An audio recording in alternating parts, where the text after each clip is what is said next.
Hey, do you remember when most Americans had an unfavorable view of China?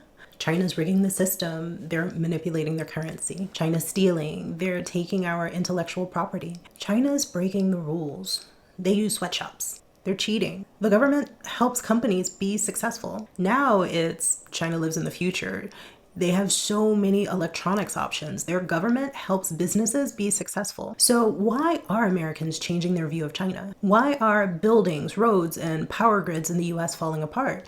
Where have millions of good paying jobs gone? Did China steal this from the US or did we sell ourselves out? Since World War II, other countries literally kept US dollars as backup. Governments and big banks use it when they trade with other countries or make international deals. Countries use it when buying and selling things with each other. The US dollar plays a big role in so much of the world.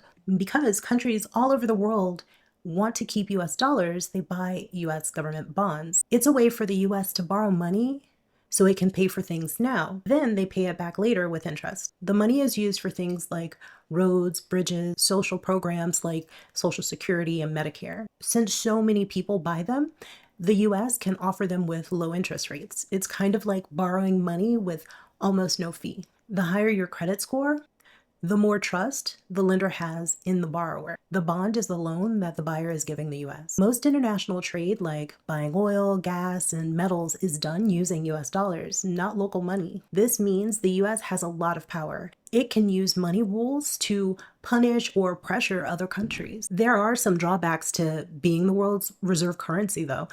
To make sure the world has enough US dollars, the US has to buy more from other countries than it sells. This means a lot of stuff is made in other countries and fewer things are made in the US, especially in factories. If you keep ordering clothes from other countries instead of making them at home, your own clothing factories might shut down.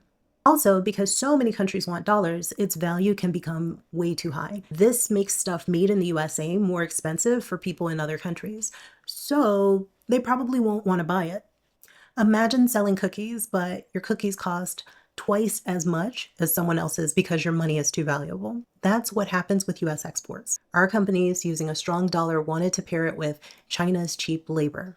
So they moved there. And now they have our factories. When these companies moved, they had to partner with Chinese firms and share their protected technology. Sharing gave them better access to deals offered by China's government. It also gave them official permission to sell their products there. These companies want the chance to compete in the Chinese market. It's a market with over 1 billion people. It's absolutely worth the risk of their technology being stolen.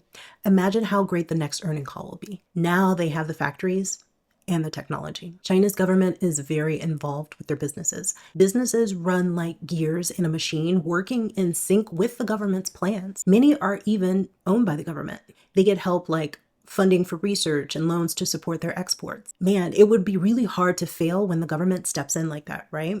This makes sense because they focus their GDP on the value of what they make and sell, on investment and on government spending. GDP in the US, however, focuses more on consumer spending.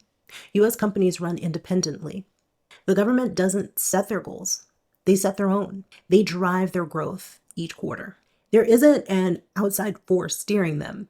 There is no entity restricting them from moving money across borders. Actually, I think it can simply be said that in China, the government gives orders to businesses, whereas in the US, businesses control the government.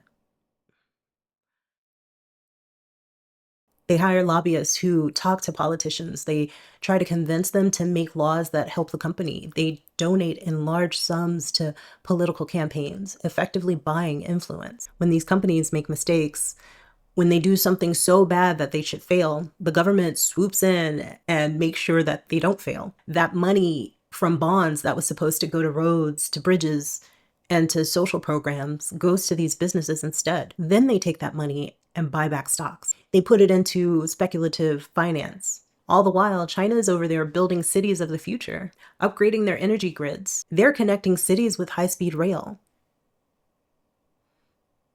In the US, executives make hundreds of times more than the average worker in their company. They receive stocks as compensation. They avoid tax responsibility on those stocks by taking loans against them.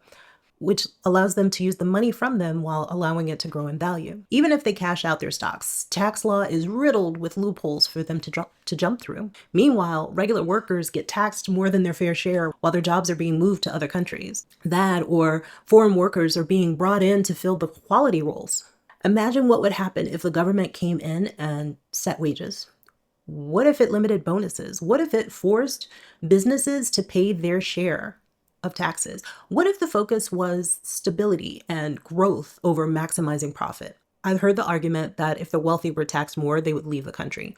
But haven't they left already? When we spend money, it doesn't stay in our communities. It goes to places that most of us don't even have access to. No one person can fix the whole system.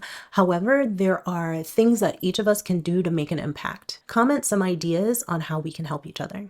Here are a few of my ideas. We can choose to buy from companies that treat their workers fairly. We can look for businesses that pay a living wage. Also, look for those who have unions or are worker-owned. When you're at work, push for transparency about pay.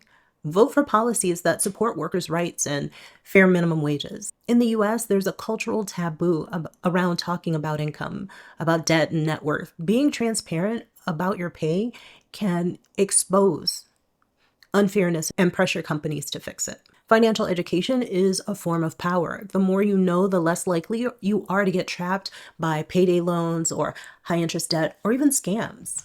If you know something about finances, jobs, or education, share it with someone who's just starting out. If you run a business or even a side hustle, work with people in your area. Helping others with their finances is one of the best ways to improve your own finances. It actually reinforces your own knowledge and habits. It also builds a stronger support system for you and for them as well. Educate yourself and others about how this system breeds inequality.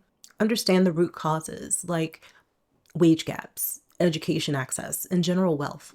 I want you to challenge stereotypes like people are poor because they're lazy. Most people are working really, really hard. The system is just stacked. There are ways to challenge the business model that we're in. It's as simple as stepping outside of it. These alternatives are the most resilient during economic downturns. You're best to believe the whole world is about to experience an economic downturn. These systems, they challenge the top-down, always profit-first ways of doing business. They prioritize things like fairness, preservation, and local power, and collective ownership. When workers own and manage the business, you see more innovation. It's because ideas can come from anyone, not just executives. How many times have you been frustrated at work because you know how to solve a problem? You know how to fix it, but the higher ups don't think your idea will work because it didn't come from them. Also, in an economic downturn, workers can vote to reduce work hours or even pay across the whole company. That's so they don't have to cut jobs. It's a shared responsibility. The idea is to think outside of what you're used to get us out of this economic mess the elites have put us in. Time banks are a way for us to build strong community networks. Everyone's time is worth the very same, whether you're a lawyer, a babysitter, or even a gardener. 1 hour of work is one-time credit. If cash is scarce where you are, consider starting a time bank. With tariffs looming in the US, corporations have already started researching how to raise prices, even on things that won't be affected. They're not raising prices just to cover the new tax. They're raising prices above what is needed so that they can earn more. There is a fundamental disrespect these companies have for the consumer. The only way to fight back is to take away the money that we give them.